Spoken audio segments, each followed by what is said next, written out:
ఎక్కడా కూడా అలాంటి పరిస్థితికి అవకాశం ఇవ్వకుండా సాతానికి దేవుడు ఇన్ని సంవత్సరాలు ఈ పరిచర్యలో బహుబలంగా సహోదరుని వాడుకోవడానికి ప్రభు కృప చూపుతా ఉన్నాడు. హల్లెలూయా, హల్లెలూయా. దేవునితో జత పనివారము.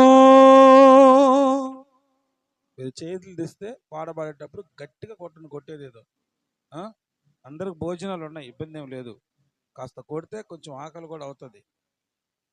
ఇంకా రాత్రి తింటే ఇంకా తినపడలేదు అనుకుంటా. వీళ్ళు భోజనాలు ఏందో ఆ విధంగా పెడుతుంటారు. హల్లెలూయా. ఒకసారి చేతులు ఎత్తారా? అందరూ ఉపవాసం ఉన్నారో? నేను సుఖమే ఉన్నా. 1 2. మీరు ఈరోజు అంటే కొత్తగా ఫస్ట్ టైం సగం. ఓకే, అదే ఫస్ట్ టైం సగం. ఓకే ఓకే, నువ్వు కూడా రా. సరే, మొత్తానికి హల్లెలూయా. బయట వాళ్ళు ఎవరు లేరా ఉపవాసాలు? ఓకే, మంచిదే. ఎవరు పెద్దోళ్ళుగా ఉన్న వాళ్ళు ఉండొద్దు. చెప్పండి హల్లెలూయా. రాత్రి నా మనసు కొంచెం బాధపడింది. ఎందుకంటే మా దీవెనమ్మ లేదు. ఏమైంది బిడ్డ అన్నం తినకుండా పోయింది అని బాధ వేసింది.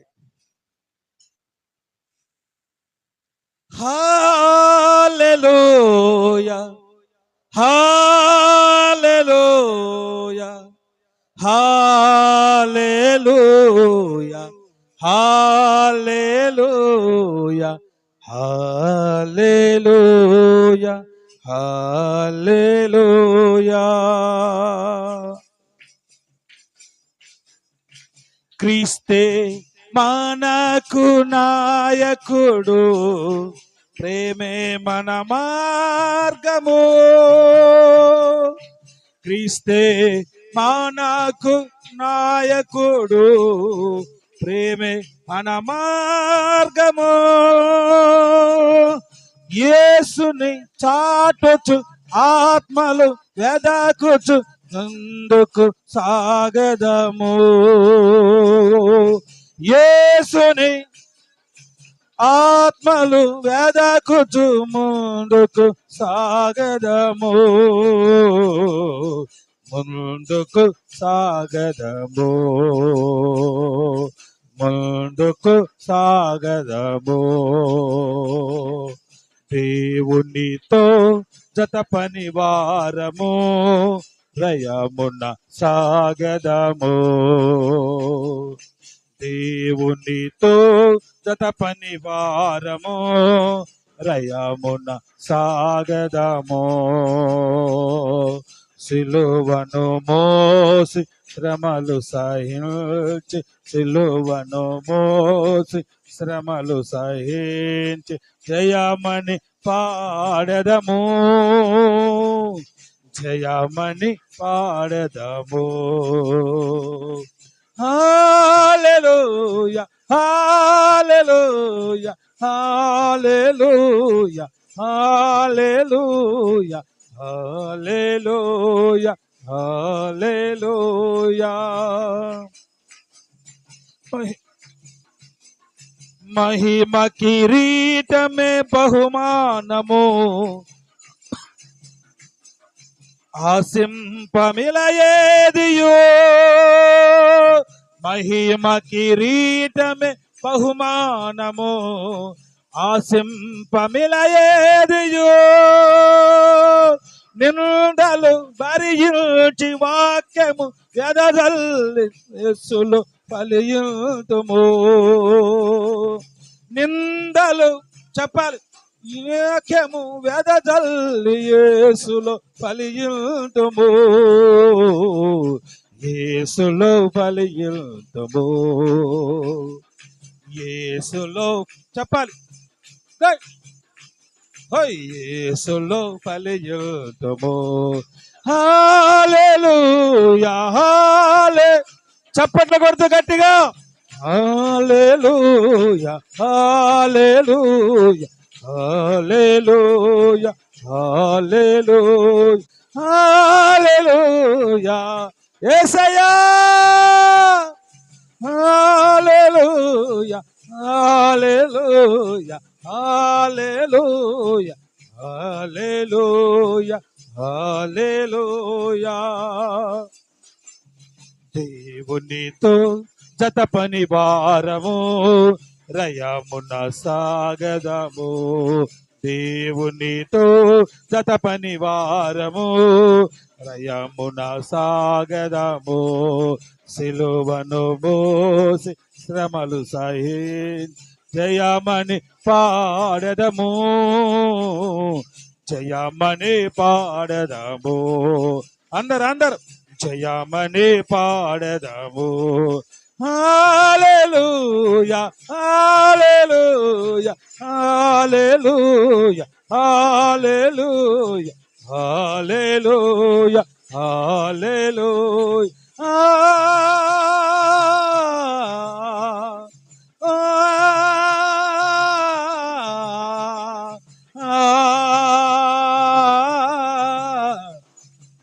హల్లెలూయా హల్లెలూయా హల్లెలూయా.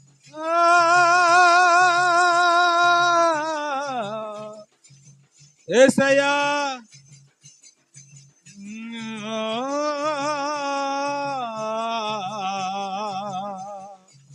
హల్లెలూయా.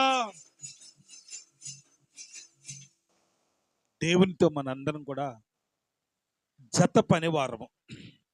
మనం ఎవరికంటే ఎవరు ఎక్కువ కాదు, తక్కువ కానే కాదు. మనందరం కూడా దేవునితో జత పనివారమై ఉన్నాము. అందుని బట్టి ప్రభుకి స్తోత్రాలు. దేవుని వాక్యాన్ని మనం ధ్యానం చేసుకుందాం. మనందరికీ సుపరిచితమైన వాక్యాన్ని మనం ధ్యానించుకుందాం. మత్తయి సువార్త 14వ అధ్యాయం 28వ వాక్యాన్ని మనం చదువుకుందాం. మత్తయి సువార్త 14వ అధ్యాయం 28వ వాక్యాన్ని ఎవరైనా చదువుతారా? పేతురు, ప్రభువా, నీవే నీళ్ళ మీద నడుస్తున్న వ్యక్తివి అయితే నడిచి నీ యొద్దకు వచ్చుటకు నాకు సెలవిమ్మని ఆయనతో అనెను.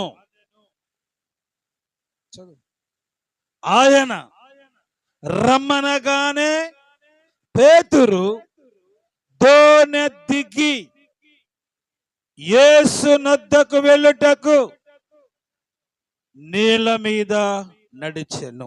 ప్రార్థించుకుందాం. మమ్మల్ని మిక్కిలిగా ప్రేమించిన మా తండ్రి, మీ పాదములకు వందనాలు స్తోత్రాలు చెల్లిస్తున్నాం.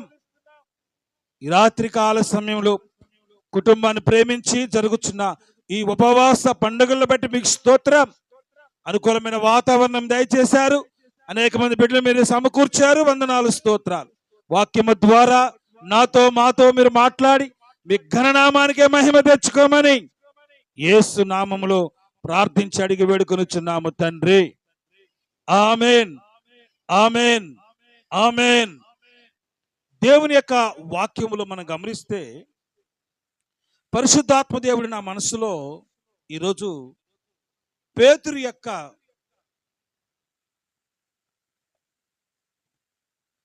జీవితాన్ని గురించి పరిశుద్ధ లేఖనాల్లో నుంచి మనం ధ్యానించడానికి ప్రయత్నం చేద్దాం. చెప్పండి పేతురు. చెప్పండి ఎవరు? పేతురు అంటే బండ. సీమోను అనబడినటువంటి ఆయన పేతురు. దేవుడు యేసు ప్రభువు ఆయనకి పేరు పెట్టాడు పేతురు అని. పేతురు అనగా బండ. రాత్రి కూడా నేను చెప్పాను, ఈ క్రైస్తవ కుటుంబాల్లో ఈ బైబిల్లో ఉన్నటువంటి పేర్లకు ప్రతి పేరుకి అర్థాలు ఉంటాయని. అర్థం ప్రర్థం లేనటువంటి పేర్లు కాదు ఇవి. అర్థం కలిగిన పేర్లు దేవుడు ఇచ్చాడు వాళ్ళకి. పేతురు యొక్క జీవితాన్ని మనం గమనిస్తే పేతురు మొట్టమొదటి పాస్టర్. సంఘం ఆవిర్భవించిన తర్వాత మొదటి సేవకుడు ఎవరంటే పేతురే. పాత నిబంధనలో మొదటి యాజకుడు ఎవరు? అహరోను. ఈ కొత్త నిబంధన సంఘానికి ప్రారంభపు నాయకుడు దైవ సేవకుడు ఎవరంటే పేతురే. ఎందుకు దేవుడు పేతురికి బండ అని పేరు పెట్టాడు? నీవే మూల స్తంభం అవుతావు, నీవే మూలరాయి అవుతావని ఎందుకు దేవుడు పేతురికి పెట్టాడు? దేవుడు భవిష్యత్తుని ఎరిగిన దేవుడు. హల్లెలూయా. భవిష్యత్తు ఎలా ఉంటుందో దేవుడికి తెలుసు. మనకేం తెలుసు అంటే ప్రస్తుతం ఉన్న పరిస్థితులు బట్టి తెలుసు. దేవుడికి భవిష్యత్తు తెలుసు, ఏం జరగబోద్దాం. నీ చరిత్ర మొత్తం చెప్పగలిగిన వాడు ఆయన. నా పరిస్థితి అంతా ఆయనకి తెలుసు. మన స్థితిగతులన్నీ ఎరిగిన వాడు ఆయన. అందుకే దేవుడు పేతురికి, సీమోనుకి పేతురు అని పేరు పెట్టాడు, బండా అని. మిగతా వాళ్ళకి పేతురికి చాలా తేడా ఉంది. పేతురు తొందరగానే ఇనిషియేషన్ తీసుకుంటాడు ప్రతి దాంట్లో. మీరు చదివినటువంటి వాక్యంలో యేసు ప్రభు వారు నీళ్ళ మీద నడిచి వస్తున్నాడు సముద్రం మీద. శిష్యులందరూ తొందరపడి భయపడి, చదువుతారా మాట కూడా? అందుకంటే ముందర ఉంటా చూడండి ఒకసారి, భయపడే మాట ఉందో చూడండి, త్వరగా చదువుతారా?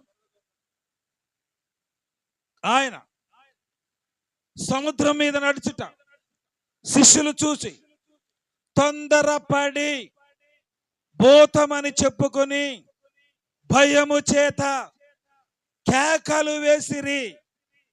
అప్పుడు యేసు ప్రభు ఏమన్నాడు? వెంటనే యేసు ధైర్యము తెచ్చుకోండి, నేనే అన్నాడు ఆయన. హల్లెలూయా. శిష్యులు భయపడ్డారు. భయానక కారణం ఏంటి? భయానక కారణం ఏంటి? తొందరపాటమ్మా. తొందరపాటు వల్ల భయం వచ్చింది వాళ్ళ జీవితాల్లో. ఇంత జరిగిన తర్వాత యేసు ప్రభు అన్నాడు, మీరు భయపడాల్సిన అవసరం లేదు, నేనే. ఇంతమంది శిష్యులు ఉన్నారు, 12 మంది, వాళ్ళలో ఎవరు జోక్యం చేసుకోవాలా. పేతురు వెంటనే అన్నాడు, నీవే అయితే నేను కూడా నీళ్ళ మీద నడుస్తానన్నాడు. హల్లెలూయా. చాలాసార్లు మనకు అంత ఆ ధైర్యం రాదు. యేసు ప్రభులాగా మనం కూడా ఉండాలి. యేసు ప్రభులాగా సమానంగా మన జీవితాలు కూడా ఆశీర్వదించబడాలి. మనం కూడా అభివృద్ధి చెందాలి. మనం కూడా ముందుకు వెళ్ళాలి. మన లైఫ్ కూడా బాగుండాలి అనే కోరుకునే వాళ్ళు చాలా మంది కొంత లేట్గా ఉంటారు. కొంతమంది. పేతురు అలా కాదు, నీవే అయితే నన్ను కూడా నడువుని అన్నాడు. యేసు ప్రభు అన్నాడు, నడుమన్నాడు. వెంటనే పేతురు నీళ్ళ మీద నడిచి సాగుతూ వచ్చాడు. చప్పట్లు కొట్టను గట్టిగా, హల్లెలూయా, హల్లెలూయా. ఈ ప్రపంచ చరిత్రలో నీళ్ళ మీద నడిచిన ఒకే ఒక్క మనిషి ఎవరైనా ఉన్నారంటే పేతురు ఒక్కడే. హల్లెలూయా. దేవుని తర్వాత పేతురు ఒక్కడే, ఇంకెవరు నడవలా. కారణం ఏంటి చెప్పంటారా? పేతురుకున్నటువంటి ఇంట్రెస్ట్. నీ జీవితంలో కూడా ఆసక్తిగా ఉంటే, నువ్వు ఏ దిశలో నడిపించబడాలో ఆసక్తి ఉంటే దేవుని నిశ్చయంగా నడిపిస్తాడు. ఇలాంటి పేతురు యొక్క జీవితంలో కొంత తడబాటు తన జీవితంలో ఉంది. ఆ తడబడిన తర్వాత పేతురు దేవునికి మహిమ కలిగిన పరిచర్య చేసినట్లుగా మనకు అనిపిస్తుంది. పేతురుని, పౌల్ని ఒకే జైల్లో పెట్టారు. ఆ జైలుకి 3 అంతస్తులు. అది ఒక్కొక్క అంతస్తు భూమి లోపల ఉంటుంది, మిగతా 2 అంతస్తులు పైన ఉంటాయి. పైన పౌల్ని పెట్టారు, కింద లోపల పేతురుని పెట్టారు. పౌలు అందుకనే పత్రికలు రాసుకుంటా కూర్చున్నాడు. ఆ దారుణ పోయే వాళ్ళు ఎవరన్నా కనిపించేవాళ్ళు వాళ్ళతో చెప్పేవాడు కిటికీలో. పేతురు భూమి లోపల ఉండేవాడు. అంత కాస్త సందు మాత్రమే ఉండేది, కొంత వెలుతురు వచ్చేది. ఆ తర్వాత అంత చీకట్లోనే ఉండేవాడు పేతురు. అలాంటప్పుడు పేతురు దాదాపు 45 మందికి సువార్త చెప్పాడు ఆయన. హల్లెలూయా. పేతురుకి అన్నం పెట్టడానికి వచ్చేవాళ్ళు, ఒక టైంలో వచ్చి అన్నం పెట్టేవాళ్ళు. ఆ అన్నం పెట్టే వాళ్ళకి పేతురు సువార్త చెప్తే దాదాపు 45 మంది పైన యేసు ప్రభుని నమ్ముకున్నారు. ఊళ్ళలో ఒక అతను, సార్ మీరు ఎందుకు సార్ ఈ జైల్లో ఉండడం, డోర్లు తీసేస్తాను, మీరు జైల్లోంచి వెళ్ళిపోండి, హ్యాపీగా బతికిపోవచ్చు అని చెప్పాడు. పేతురు అన్నాడు, తప్పయా, ఇది అన్యాయంగా పోవడం కరెక్ట్ కాదు కదంటే ఆయన అన్నాడు, సార్ మీరు కానీ బయటికి వెళ్తే అనేక మంది రక్షణలోకి వస్తారు. ఒకవేళ నన్ను చంపేసినా, నా ఉద్యోగం తీసేసినా, నేను ఒక్కనే చచ్చిపోతా, నీలాంటి వాడు బయట ఉంటే 10 మందికి ఉపయోగకరంగా ఉంటారని చెప్తే పేతురు ఆ మాటను నమ్మి ఆ డోర్ తీస్తే ఆయన కూడా పారిపోయాడు, వెళ్ళిపోయాడు. ఆ వెళ్ళిపోతున్నప్పుడు అంత దూరం కొండ ఉంటే ఆ కొండ ఎక్కుతూ ఉన్నాడు. ఆ కొండ ఎక్కుతుంటే అటుపక్క నుంచి ఇంకొక ఆయన కొండ ఎక్కుతున్నాడు. ఇద్దరు కలిసి కొండ మీద కలుసుకున్నారు. కలుసుకొని అప్పుడు పేతురు అలసిచ్చాడు, నిన్ను ఎక్కడో చూసినట్లుగా ఉందని. అవును, ఎక్కడికి వెళ్తున్నావు అయ్యా మీరంటే, అదిగో నేను మళ్ళా వెళ్తున్నా, సిలువ ఎక్కదామని వెళ్ళిపోతున్నా, ఇంకోసారి సిలువ వేసుకుందామని పోతున్నాను అన్నాడు. అర్థమైపోయింది ఆయన ఎవరని. ఎవరు? యేసు ప్రభువే. ఎందుకయ్యా ఇలా చేస్తున్నావు అని పేతురికి అర్థమైపోయి అన్నాడు, అయ్యా మీరు మళ్ళా సిలువ ఎక్కాల్సిన అవసరం లేదు, నేను మళ్ళా జైలుకి వెళ్ళిపోతాను, నేను చచ్చిపోవడానికి ఇష్టపడతానని మళ్ళా తిరిగి వెళ్ళి జైల్లోకి వెళ్ళిపోయాడు. అప్పుడు పేతురిని సిలువ వేశారు. అప్పుడు పేతురు బతిలాడుకున్నాడు, నన్ను మా గురువు గారులాగా సిలువ వేయద్దు, నన్ను తిరగదిప్పి సిలువ వేయండి అని సిలువ వేయమంటే ఆ రోజు పేతురుని తిరగదిప్పి సిలువ వేశారు. పౌల్ని మెడ నరికి చంపేశారు. ఇది పేతురు యొక్క చరిత్ర, తన యొక్క చివరి చరిత్ర. అయితే పేతురు యొక్క జీవితంలో మనం ఏ విషయాలు నేర్చుకోవచ్చు మన ఆధ్యాత్మికంగా అంటే, పేతురు ప్రతి విషయంలో కూడా ఇనిషియేషన్ తీసుకుంటాడు, ముందుగానే ఉంటాడు. అందుకనే పేతురుని దుడుకు పేతురు, తొందరపాటు పేతురు అన్నారు. పేతురు జీవితంలో యేసు ప్రభుని వెంబడించేటప్పుడు చూడండి ఎలా ఉన్నాడు. మత్తయి సువార్త 4వ అధ్యాయం 18వ వాక్యం, 19వ వాక్యం, 20వ వాక్యం చదువుతారా? మత్తయి సువార్త 4వ అధ్యాయం.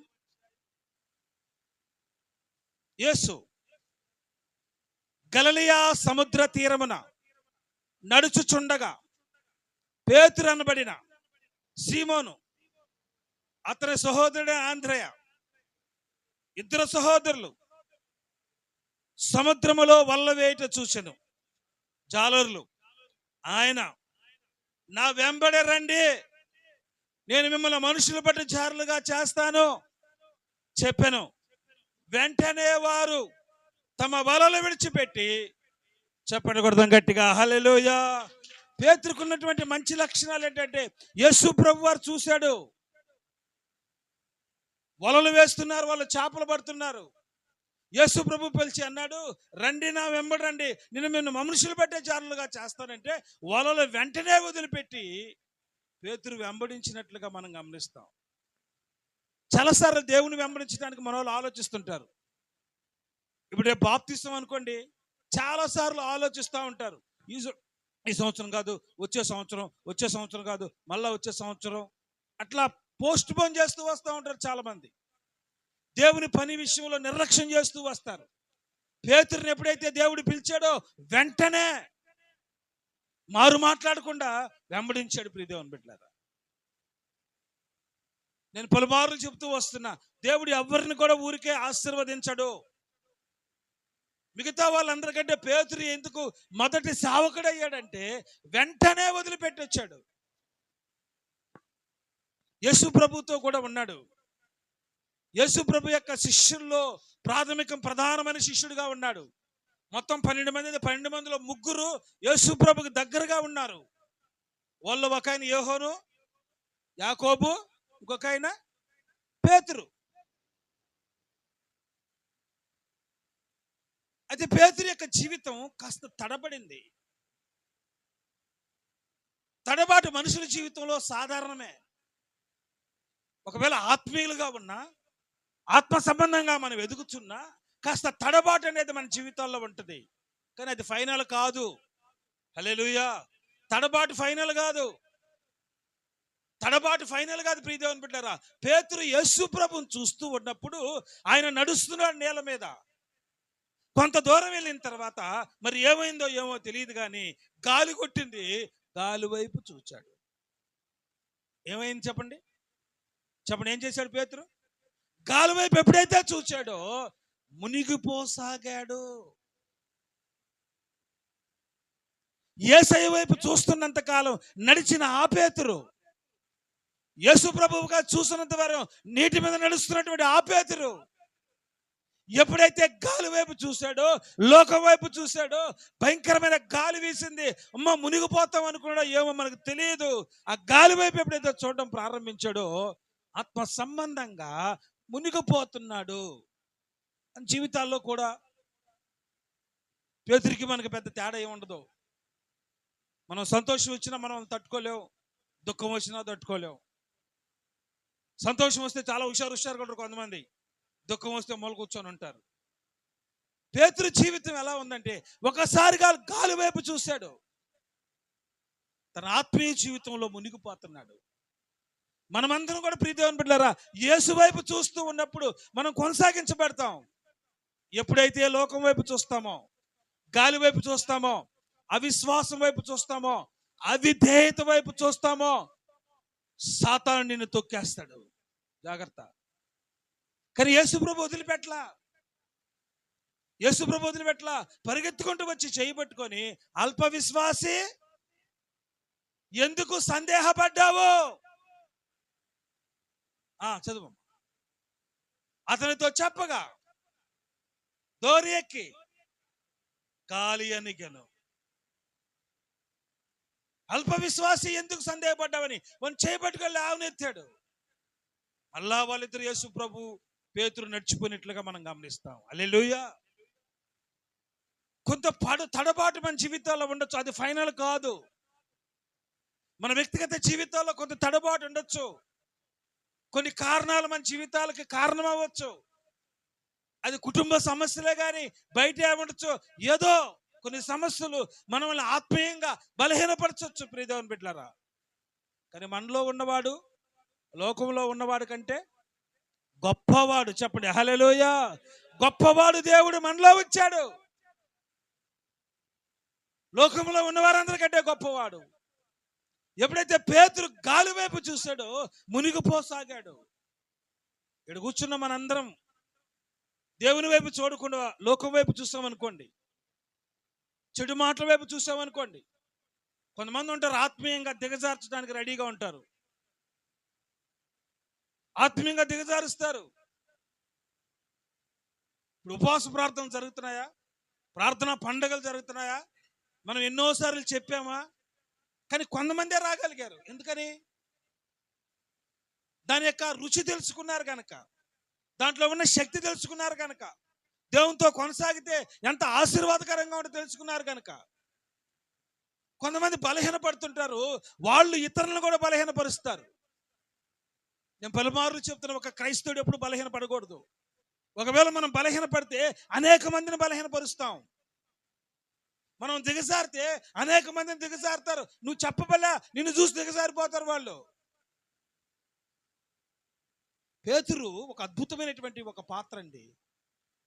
Is the most useful vessel on his hand of God the almighty. కానీ అతను కుంగిపోయాడు, నీళ్ళలో మునిగిపోతున్నాడు, దిగజారిపోతున్నాడు. కానీ ప్రభు అతను విడిచిపెట్ల, పరిగెత్తుకుంటూ వచ్చి చేయబట్టుకొని, అల్ప విశ్వాసి ఎందుకు సందేహపడ్డావు? ఎన్నోసార్లు అది ఒక్కసారే కాదు. యేసుప్రభుని పట్టుకోవడానికి వచ్చారు సైనికులు. మనోడు వెంటనే కత్తి తీసి చెవు నరికేశాడు. అతని జీవితం ఆత్మ సంబంధంగా వెంబడిస్తున్నా కూడా శరీర సంబంధమైన ప్రొటెక్షన్ కావాలని కత్తి పెట్టుకున్నాడు. పేతురు కాడ కత్తి ఎందుకు ఉంది? మీ కాడ ఎవరికన్నా కత్తులు ఉన్నాయా? హలో, కత్తులు ఇచ్చిన ఎవరన్నా? ఎందుకు లేవు అంటే ఇంకా చెప్తా దాని గురించి. కొన్ని దేశాల్లో కత్తి పెట్టుకోవడం అనేది ఒక అలవాటు. ఇప్పుడు మన వాళ్ళు పొలంలోకి పోతున్నారు అనుకోండి, ఏం తీసుకుపోతారయ్యా? ఎవరు చెప్పిందమ్మా? నువ్వా పోయో పొలంలోకి? ఎప్పుడన్నా ఏం తీసుకుపోతారయ్యా? పార. నువ్వా? ఎవరు చెప్పింది? ఏంది కాదు, నువ్వు పార అని చెప్పావు అంతే కదా. ఎవరు చెప్పండి? పొలంలోకి పోతా ఉన్నారు, ఏం తీసుకుపోతారు? అది వ్యవసాయదారుడు కరెక్ట్గా చెప్పగలడు. వ్యవసాయం గట్టి మీద ఉండే వాళ్ళకి ఏం తెలుస్తుంది? చప్పట్లు కొట్టండి హల్లెలూయా. కర్ర తీసుకోపోతాం. కర్ర ఎందుకు తీసుకోపోతాం? కుక్కలు ఉంటాయేమో, మళ్ళీ ఇంక రకరకాల పొలంలో అంటే పాములు అవి ఇవి ఉంటాయని కర్ర పట్టుకోపోతాం. అది అలవాటు. అంతేనా మనుషులు కొట్టడానికా? కొన్ని దేశాల్లో, అమెరికా లాంటి దేశంలో గన్ ఉంటుంది వాళ్ళ జేబులో, ఎప్పుడు పెట్టినా గన్ ఉంటుంది. పిల్లల చేతిలో కూడా గన్ ఉంటుంది. అంటే దీపావళి కాల్చుకునే టపాసులు గన్న కాదు, నిజమైన గన్నే. తేడా వస్తే కొట్టేస్తారనమాట. అలాగే ఆ కల్చర్లో వాళ్ళకి కత్తి అనేది సర్వసాధారణం, వాళ్ళకి అలవాటు. కానీ ఇతను ఆత్మ సంబంధంగా నడిపించబడుతున్నాడు కదా, అయినా ఎందుకైనా ఉపయోగం అని కత్తి పెట్టుకున్నాడు. చాలాసార్లు మన జీవితాన్ని ప్రభువుకు అప్పచెప్పుకునేటప్పుడు ఈ లోక సంబంధమైన కొన్ని మనం లోపల దాచిపెట్టుంటాం. ఇవి ఎప్పటికైనా ఉపయోగపడతాయి మనకు కదండి, అవసరమైతే తీస్తామని. కొంతమంది అంటారు, నేను ప్రభుని నమ్ముకున్నప్పుడు సరిపోయిందిరా, లేకుండా నేను బైబిల్ పెట్టాను పక్కన పెట్టానంటే నా చరిత్ర వేరుగా ఉంటుంది అంటారు. అంటే పాత సంబంధమైన జీవితంలో పేతురు బ్రతుకుంది. ఇంకా ఎప్పుడైతే సైన్యాధిపతి వచ్చి ఇబ్బంది పెడుతున్నాడు, తీశాడు, కత్తి చెవు నరికేశాడు. ప్రభు ఏం చెప్పాడు? ఏమన్నాడు ప్రభు? నీ వరలో పెట్టు. చదవండి ఆ మాట, మత్తయి సువార్త చదవండి. మత్తయి సువార్త 26:47 చదువు. 26:47.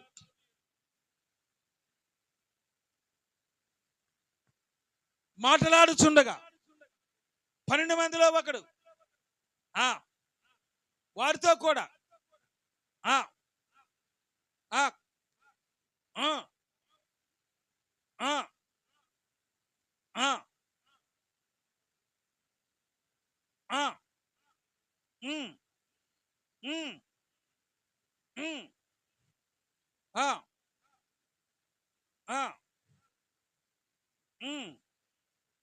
కత్తికాడికి వచ్చాయి. 48 ఏం చదువుతున్నావు ఇప్పుడు దాకా? ఎన్నో వచ్చినావు? అది 50. ఓకే సార్, కత్తి ఉండేది చదువు. ఓకే.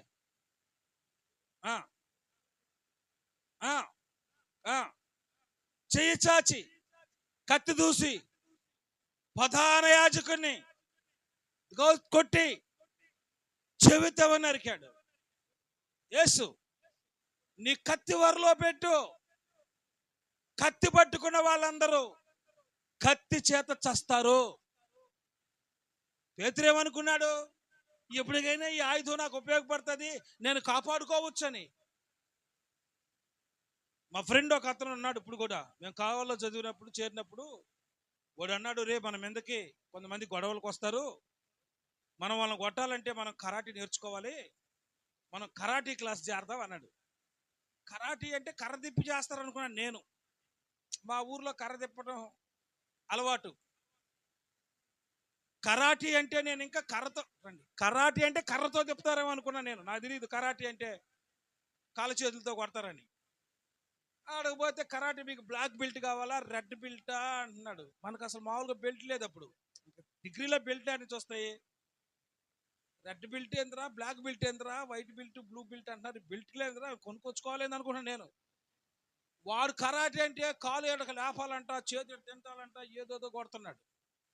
నాకు అప్పుడు అర్థమైంది, కరాటీ మన వల్ల కాదురా, అయినా మనకి ఎందుకు రంటే వాడు అంటాడు ఎప్పటికైనా మనకు మంచిది, మనం నలుగురిని కొట్టచ్చు అని. అమ్మా మీటింగ్ ఏందా,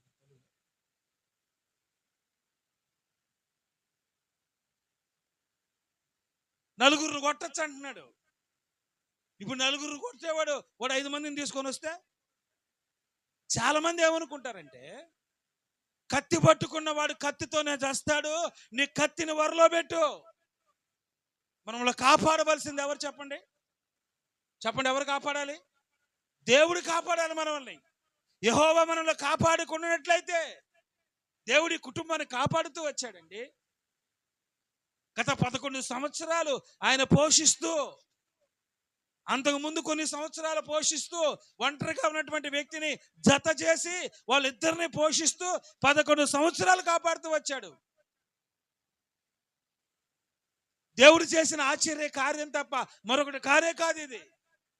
పేతురు ఉద్దేశం ఏంటంటే, కత్తి ఉంటే ఎప్పటికైనా ఉపయోగం ఉంటుంది అనుకున్నాడు. ప్రభు అన్నాడు, కత్తి పట్టిన వాడు కత్తితో చస్తాడు. రౌడీలు గుంపులో ఉంటారు కొంతమంది, రే మనకి బ్యాచ్ లేకపోతే బాగుంటుంది, అవసరమైతే ఫోన్ చేస్తాం బ్యాచ్ వచ్చేస్తారని.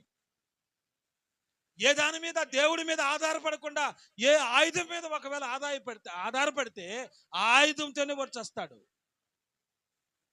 పేతురు జీవితం యేసు ప్రభుతో అమ్మడిస్తున్నాడు, కానీ పాత ఆలోచనలు ఇంకా అలాగే ఉన్నాయి. యేసన్ గారు ఒక పాట రాస్తాడు, యొర్దాను ఐగుప్తు విడచిన ఎర్ర సముద్రం అడ్డురానే వచ్చెనే. దాని తర్వాత చదవండి, దాని తర్వాత పాట చరణం. కనాను యాత్రలో యొర్దాను అలలచే కలత చెంది తిని. ఆ తర్వాత చరణం, ఆ చరణమే నాకు కావాలి. ఆ తర్వాత చరణం,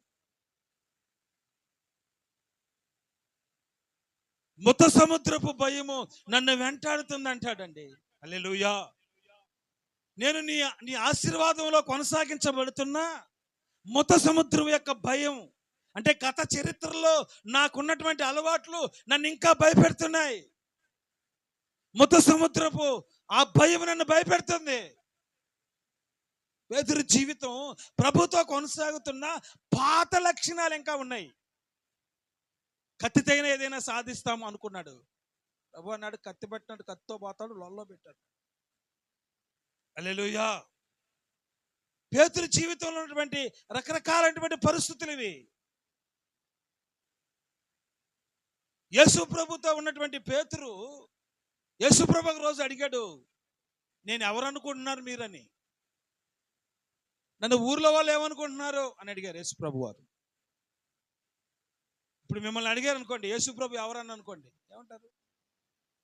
యేసు ప్రభు ఎవరు?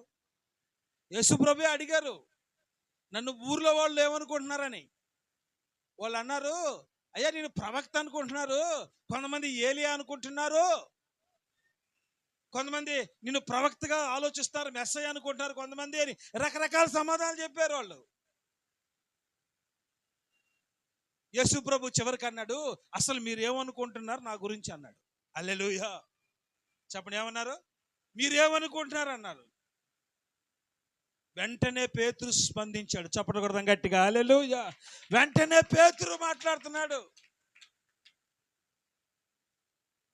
నీవు దేవుడివయ్యా, నీవే దేవుడివయ్యా, నీవు తప్ప దేవుడు లేడని. ఇలాంటి పేతురు, ఇంత చెప్పినటువంటి పేతురు జీవితం యేసు ప్రభు వారిని పట్టుకున్న వెంటనే యేసు ప్రభు వారు చెప్పారు, నువ్వు నన్ను ఎరగనంటావు అంటే, లేదు ప్రభు, నా ప్రాణమైన నీ కోసం ఇస్తానన్నవాడు ఆ చలి కాసుకుంటున్నప్పుడు అమ్మాయి వచ్చి అడిగింది, నువ్వు యేసు ప్రభుతో ఉంటావు కదా అని. ఇక నా పేతురు పాటలు చూడాలా, దండం పెడతాడు, కొట్టేసుకుంటాడు, చంపలేసుకుంటాడు, అసలు యేసు ప్రభు ఎవరో నాకు తెలియదు అన్నాడు. యేసు ప్రభు ఎవరో తెలియదు అన్నాడు. వెనక్కి వెళ్ళిపోయాడు. దేవుడు ఎవరో తెలియదు. భయపడి ఏమైపోద్దేమని భయపడి గందరగోళం అయిపోయాడు. యేసు ప్రభు ఎవరో నాకు తెలియదు, యేసు ప్రభు ఎట్టుంటాడో నేను చూడలా. రాబోయే పరిస్థితులు చాలా గట్టిగా ఉండబోతాయి. ప్రియమైన దేవుని బిడ్డలారా, ప్రభు కొరకు మనం నిలబడాలి. హల్లెలూయా. దేవుని కోసం నిలబడాలి. ఆ మధ్య ఒక పాస్టర్ గారిని ఒక చోట పెడితే ఆయన భయపడిపోయాడు. పాస్టర్కి ఏదో బలహీనత, దెయ్యం పట్టుకుందని చెప్పి ఆ సంఘాన్ని వదిలిపెట్టి వెళ్ళిపోయాడు. ఆ విశ్వాసులు కొంతమందికి ఇచ్చి, ఈరోజు వచ్చి పాస్టర్ గారు మీరు ఎలా వదులుతారండి, వెళ్ళకూడదు కదా, ఉండాలి కదా, దేవుణ్ణి వదిలేస్తారా అంటే, దేవుడి కోసం నేను చచ్చిపోతా అంటున్నాడు. నువ్వు దేవుడి కోసం చచ్చిపోతే సంఘాన్ని ఎందుకు వదిలిపెట్టా? పేతురు యొక్క జీవితం చూడండి ప్రియ దేవుని బిడ్డలారా. పేతురు దేవుని కోసం జీవిస్తానన్న వ్యక్తి ఏమన్నాడు తెలుసండి? పేతురు ఎవరు, దేవుడు యేసుప్రభు ఎవరో నాకు తెలియదు అన్నాడు. చాలాసార్లు మనం తొందరపాటు తీసుకునే నిర్ణయాలు మన జీవితాన్ని ఎంతో ఇబ్బందులు పాలు చేస్తాయి. దయచేసి మన జీవితాన్ని ఎంతో నష్టం కలిగజేస్తాయి, ఎన్నో ఇబ్బందులు పాలు చేస్తాయి, మన ఆశీర్వాదాన్ని పోగొడతాయి, మన ఉన్నతమైన పిలుపుని అవి చెదరగొడతాయి.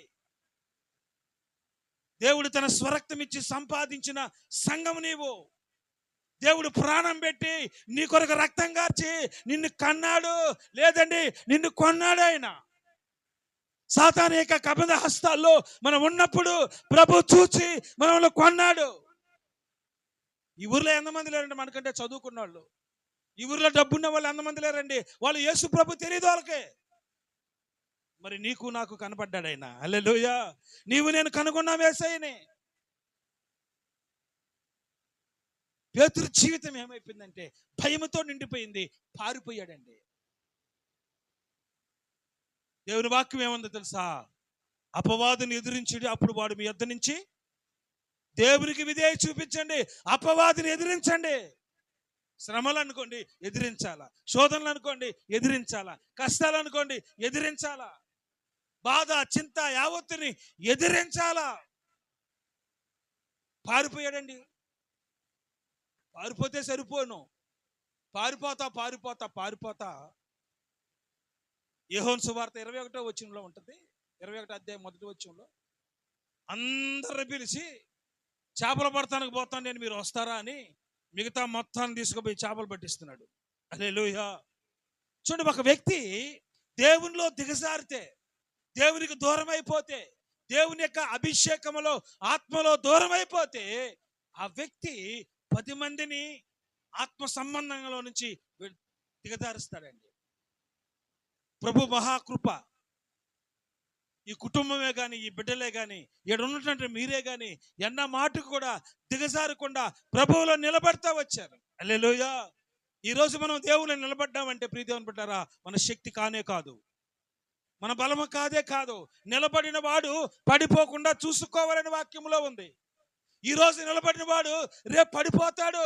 ఈ రోజు నిలబడి వాక్యం చెప్తున్నా నేను, రేపు బలహీనమైపోతానేమోనని భయపడుతూ ప్రభువుకు భయపడుతూ మనం ముందుకు సాగాలి. ప్రియదేవుని బిడ్డలారా, ఎందుకో తెలుసండి, దేవుడు విలువైనటువంటి రక్తం చేత మనల్ని కొన్నాడు. మనం ఏదో చేస్తామని, ప్రభు కొరకు ఏదో బతుకుతామని, దేవుని కొరకు జీవిస్తామని దేవుడు మనల్ని కొన్నాడండి. సాధారణమైన విషయం కాదు. ఒక క్రైస్తవుడు అవడం చాలా మందికి అర్థం కావట్లా. నేను కూడా ఇప్పుడు ప్రభువు నమ్ముకున్నాను, పోతా ఉన్నా నేను కూడా ప్రార్థనకే. మా సాధారణమైన విషయం కాదు ఇది. దేవుడు నిన్ను కొన్నాడంటే అది ఎంత ఆశీర్వాదమో. నువ్వు పరలోకానికి వారసులుగా మార్చబడ్డావు. హల్లెలూయా. కానీ పేతురు యొక్క జీవితం ఎప్పుడైతే దిగజారిందో, పోయి అన్నాడు, నేను చేపలు పడతానికి వెళ్తాను, మీరు ఎవరైనా వస్తారా అన్నాడు. అతనితో పాటు మిగతా 8 మందిని తీసుకుపోయి చేపలు పట్టుకుంటున్నారు. వాళ్ళు ఏం పట్టుకుంటున్నారు? ఇందాక చదివినప్పుడు చేపలు పడుతున్న వాడిని ప్రభు అన్నాడు, మనుషులు బట్టి జారులుగా చేస్తానన్నాడు. ఇప్పుడు ఏం చేస్తానంటే వీళ్ళు మళ్ళా చేపలు పట్టడానికి పోతున్నారు. కానీ ప్రభు ఎంత మంచోడంటే, నేను చెప్పాను కదండి, మన జీవితంలో దిగజారడమో లేకపోతే బలహీనపడటమో, దేవునిలోంచి జారిపోవడం అనేది శాశ్వతం కాదు. నీవు ప్రభువుకి అప్పచెప్పుకోగలిగితే నా ప్రభువును మనం అందరినీ ఆశీర్వాదకరంగా వాడుకుంటాడు. చెప్పలు కొడదాం గట్టిగా. హల్లెలూయా. పేతురు జీవితం ఇదే. దిగజారిన జీవితమే మనం చూస్తున్నాం. కానీ నా దేవుడు పేతురు నేను చూస్తూ బండ అన్నాడు, ఆత్మ సంబంధమైన వ్యక్తి అన్నాడు, సంఘానికి పునాది అన్నాడు, నీవే మొదటి పాస్టర్ అన్నాడు. నా దృష్టి ఒక రకంగా ఉండొచ్చు, మనుషుల దృష్టి ఒక రకంగా ఉండొచ్చు, బట్ దేవుని దృష్టి మన మీద అలా ఉండదు. దేవుడు అంటాడు, మీ తలంపులు నా తలంపు వంటివి కాదు, మీ ఆలోచనలు ఆలోచనలు వంటివి. భూమికి ఆకాశమునికి ఎంత ఉన్నతంగా ఉందో ఆయన కృప ఆయన బిడ్డల పైన ఉంది. చప్పట్లు కొడదాం గట్టిగా. హల్లెలూయా, హల్లెలూయా. నిలువున రేగిన తుఫానులో నడిపెను నిలిపెను నీ కృపయే, నాయన చలరేగే నీ కృపయే, కృప తప్ప వేరొకటి లేదయా, నీ కృప తప్ప వేరెవరు యేసయ్యా, కృప తప్ప ఒకటి లేదయా, నీ కృప తప్ప. చెప్పట్లు. యేసయ్యా కృపయే కదానా ఆశ్రయము, నీ కృపయే కదానా పరవశము, కృపయే కదానా, నీ కృపయే కదానా పరవశము, కృప తప్ప లేదయా, నీ కృప తప్ప యేసయ్యా. హల్లెలూయా. ఇది కొంత చరిత్ర. పేతురు జీవితం ఫెయిల్యూర్ అయిపోయిన జీవితం ఇది. చెప్పండి, ఏమైపోయింది? ఫెయిల్యూర్ అయిపోయింది. పనికిరానివాడు అయిపోయాడు, చేతగానివాడు అయిపోయాడు. యేసుక్రీస్తు చనిపోయాడు, ఆయన తిరిగి లేచి వెళ్ళిపోయాడు. దేవుని ఆత్మ పేతురు మీద నిలిచింది. చప్పట్లు కొడదాం గట్టిగా. హల్లెలూయా, హల్లెలూయా. ఇంతవరకు మీరు ఓడిపోయిన పేతురు చూశారు, దూరం అయిపోయిన పేతురును చూశారు. ఎప్పుడైతే మనం ప్రభువుకు అప్పచెప్పుకుంటామో ప్రభు మహిమకరంగా వాడుకోవడానికి ఇష్టపడతాడు.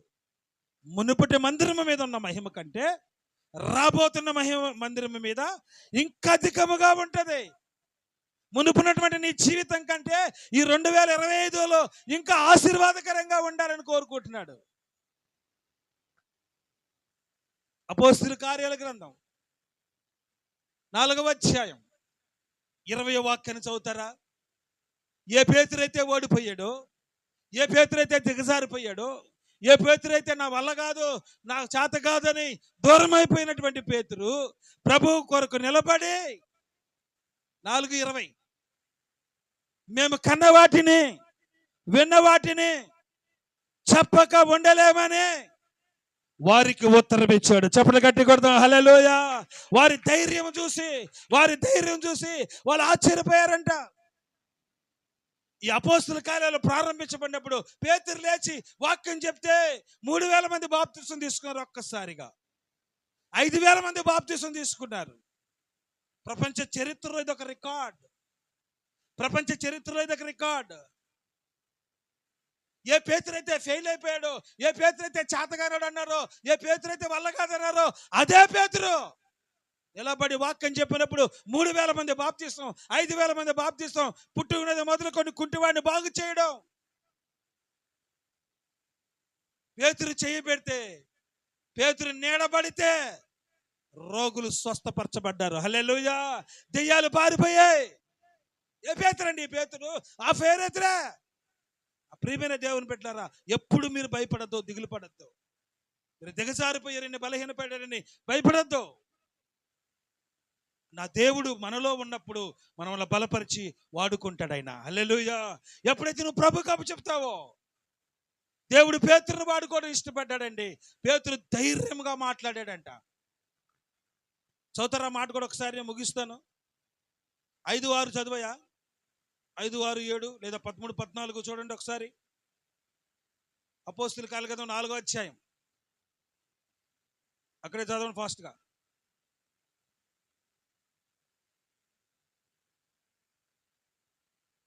అంతే. మరునాడు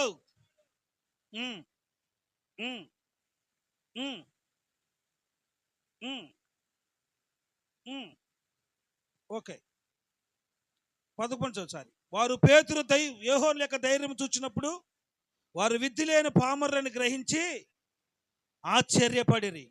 వారు యేసుతో కూడా ఉండువారని గుర్తెరిగిరి. హల్లెలూయా. ఇంతకుముందు భయపడినటువంటి పేతురు 4 నేను 13 చదువుతున్నా, మీ బైబిల్లో లేదా? ఏ పేతురు అయితే భయపడ్డాడు, అదే పేతురు ధైర్యం చూసి ఆశ్చర్యపోయారంట వాళ్ళు. నా ప్రియమైన దేవుని బిడ్డలారా, నేను పడిన చోటనే, ఎక్కడ పడిపోయావో, నువ్వు ఎక్కడైతే దిగులు పడ్డావో, ఎక్కడైతే ఏడ్చావో, నా దేవుడు అక్కడే నిన్ను నవ్వు కలిగించే దేవుడుగా ఉన్నాడు. హల్లెలూయా. ఎక్కడ బలహీనపడ్డావో అక్కడే బలపరిచే దేవుడుగా ఉన్నాడు ఆయన. ఏ పేతురైతే ఫెయిల్యూర్ అయిపోయాడో, అదే పేతురు యొక్క ధైర్యం చూసినప్పుడు వాళ్ళు అన్నారు, వీళ్ళు విద్య లేని పామరులు, వీళ్ళకింత ధైర్యం ఎక్కడి నుంచి వచ్చింది? నా ప్రియమైన దేవుని బిడ్డలారా, మనం ప్రభువుకు అప్పచెప్పుకున్నప్పుడు దేవుడు మనల్ని వాడుకోవడానికి ఇష్టపడతాడు. నేను ముగిస్తున్నాను. ఒంగోలులో క్లవ్పేట అని ఒకటి ఉంటుంది అన్నా, తెలియమా? స్టేషన్ దగ్గరగా క్లవ్పేట. క్లౌదర్ గారు సువార్త ప్రకటిస్తున్నాడు రాత్రం బావల్లో. వాళ్ళు ఎవరు ప్రభుని నమ్ముకోవట్లేదు. ఎన్ని రోజులు చేసిన సేవగానే ఉంది. అప్పుడు వాళ్ళు పిలిచేట అంటే ఏంటండి యేసు ప్రభుని నమ్ముకోవట్లేదు ఎవరు ఇక్కడ ఏంటి ఏంటి అంటే అప్పుడు ఆయన వెళ్ళి అయ్యా అందరు నా కొరకు ప్రార్థన చేయండి అని ఆయన వెళ్ళి ప్రార్థన చేశాడు. ఆయన వెళ్ళి ప్రార్థన చేసి ఒంగోలు బస్ స్టాండ్ దగ్గర, ఒంగోలు నడిబొడ్డులో ఆడికెళ్ళి సువార్త ప్రకటిస్తున్నాడు.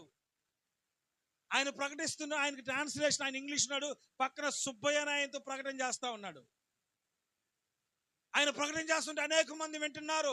రైతులు, కూలీలు, యాజకులు, జనసమూహం అంతా, రకరకాల కులాలకు సంబంధించిన వాళ్ళు. ఒంగోలు జిల్లా అనగానే క్రైస్తవులకి, సాధారణమైన క్రైస్తవులు కాదు, అందరూ ఈ భారతదేశంలో ఉన్న కులాల్లో ఎక్కువ కులంలో ఉన్న వాళ్ళే ప్రభుని నమ్ముకున్నారు. ప్రకాశం జిల్లాలో ఆ రోజు ఆయన అక్కడ తిరుగుతూ అనేక మంది రైతులు ఉన్నారు, వ్యవసాయం చేసేవారు ఉన్నారు, వ్యవసాయదారులు ఉన్నారు, కాపర్లు ఉన్నారు, ఆడ వ్యాపారులు ఉన్నారు. వాళ్ళందరి గురించి యేసు ప్రభు యొక్క ప్రేమ గురించి చెప్తుంటే వాళ్ళు అలాగే వింటున్నారు. మీలో ఎవరైనా యేసు ప్రభుని నమ్ముకుంటారా? దేవుని రక్షణ అంగీకరిస్తారా? ఈయన ట్రాన్స్లేషన్ చేస్తాడు పక్కన సుబ్బయ్య ట్రాన్స్లేట్ చేస్తుంటే ఎవరైనా ఉంటే చెయ్యొత్తంటే అందరూ చెయ్యెత్తారు. నా భాష అర్థం కాలేదేమో వీళ్ళకి. అయ్యా రక్షణ పొందే వాళ్ళు ఎవరు ఉన్నారంటే అందరూ చెయ్యెత్తారు. ఓహో అదే, సరే ఇంకెవరైనా బాప్తిసాలు తీసుకుంటారా అని ఎత్తాడు ఆయన. ఈయనకి డౌటు, ఏంటబ్బా వీళ్ళందరూ చేతులు ఎత్తున్నారని. సరే ఎవరైనా బాప్తిసం సిద్ధంగా ఉన్నారా అంటే అందరూ చేతులు ఎత్తారు. హల్లెలూయా. అందరూ బాప్తిసం ఇస్తే 2222 మందికి బాప్తిసం ఇచ్చారు రోజు. హల్లెలూయా. చరిత్ర. ఏ క్లౌపేటలో అయితే, ఏ ప్రాంతంలో అయితే దైవజనుడు సేవ చేసి నాకు వద్దు చేయలేనన్నాడు, అదే ప్రాంతంలో నా ప్రభువు నిలబెట్టి 19వ శతాబ్దంలోనే అత్యధికంగా ప్రపంచంలో ఎక్కువ మంది జనాలు కలిగినటువంటి చర్చి ఏదో తెలుసా? Ongole Baptist church. చప్పట్లు కొట్టడం గట్టిగా. 8,000 మంది పైనే ఒకేసారి ఆరాధించారు. నా దేవుడు నిన్ను వాడుకుంటాడని ఈ విషయాలను చెప్తున్నా. నా దేవుడు నిన్ను ఆశీర్వదిస్తాడని చెప్తున్నా. నువ్వు ఫెయిల్ అయిపోవచ్చు, దిగులు పడిపోవచ్చు, నా పరిస్థితి ఇంత అయిపోయింది, నాదేం కాదు అనుకోవచ్చు. కానీ ఎప్పుడైతే నువ్వు ప్రభు కప్పు చెప్పుకుంటావో నా దేవుడు నిన్ను పడిన చోటనే మరలా నిన్ను వాడుకొనును గాక, ఆశీర్వదించును గాక. ఈ కుటుంబంలో ఆగినటువంటి ఆశీర్వాదములు నా దేవుడు తిరిగి అనుగ్రహించును గాక. తల్లి గర్భంలో రూపించబడక ముందే ఏర్పాటు చేసిన కుటుంబాన్ని దేవుడు దీవించును గాక, దేవుడు దీవించును గాక, దేవుడు ఆశీర్వదించును గాక. మహిమ, అందరు కళ్ళు మూసుకొని మోకరించి, మహిమ గల పరిచర్య పొందినందున అధైర్యపడను, కృప పొందినందున. మహిమ గల పరిచర్య పొందినందున ఆధైర్యపడను, కృప పొందినందున. మహిమతో నీవు దిగివచ్చు వేళ, మహిమతో నీవు దిగివచ్చు వేళ. మార్పు నుండెదా నీ పోలికగా, మార్పు. అందరు మహిమ గల పరిచర్య, మహిమ గల పరిచర్య పొందినందున ఆధైర్యపడను, కృప పొందినందున. మహిమ గల యేసయ్యా పొందినందున ఆధైర్యపడను, కృప పొందినందున. మహిమతో నీవు దిగివచ్చు వేళ, మార్పు నుండెదా నీ పోలికగా, మార్పు నుండెదా నీ పోలికగా.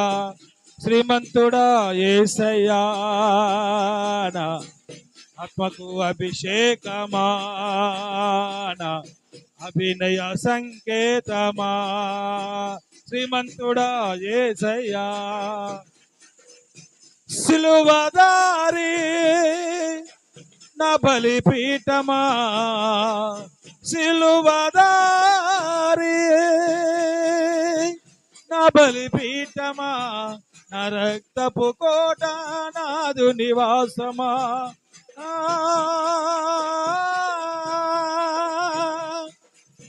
ఓ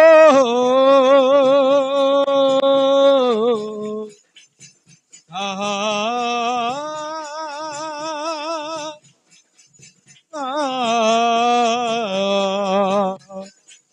సిలువదారి మహిమగల పరిచర్య సిలువదారి, నా బలిపీఠమా.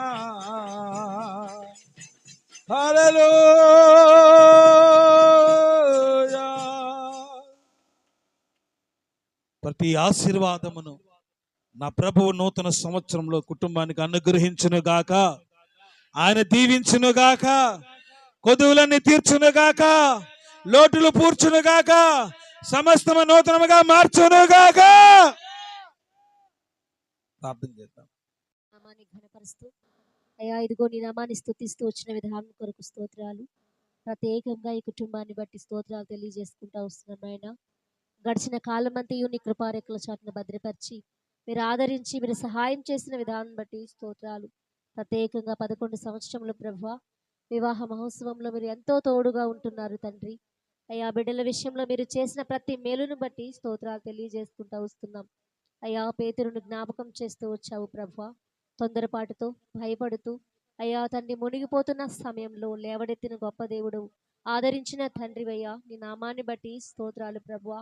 ప్రత్యేకంగా నాయన కుటుంబాన్ని బట్టి మీరు ఎన్నో మేలు ఈ కుటుంబంలో చేస్తూ వచ్చారు. అయ్యా కొదువుగా ఉన్న ప్రతి పరిస్థితిని తండ్రి, అయ్యా లేమిలో ఉన్న ప్రతి ఇబ్బందిని ప్రభువా మీరు జ్ఞాపకం చేసుకొని అయ్యా ప్రతి అక్కరను తీర్చిన విధానం బట్టి స్తోత్రాలు.